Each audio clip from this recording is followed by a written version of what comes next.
Syederun Basarnas Banda Aceh melakukan medivak atau evakuasi anak buah kapal atau ABK asing asal Filipina pada Jumat 17 Juni 2022 dini hari sekitar pukul 3 waktu Indonesia Barat di Selat Benggala, tepatnya di utara Pulau Aceh.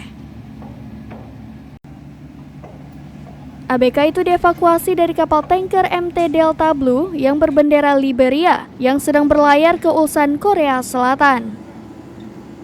ABK Filipina itu mengalami kecelakaan kerja di kapal pada Kamis 16 Juni 2022 sore sekitar pukul 16 waktu Indonesia Barat. Ia mengalami pendarahan di kepala sehingga perlu dilakukan penanganan medis sehingga pihak kapal tanker crude oil ini meminta bantuan di darat. Pukul 19.30 waktu Indonesia Barat, pihak Basarnas Banda Aceh menerima informasi dari agen PT Pelni. Pukul 1.20 waktu Indonesia Barat, tim SAR gabungan bergerak ke lokasi medivak dengan KN SAR Kresna 232. Butuh perjalanan 40 menit untuk mencapai titik jemput.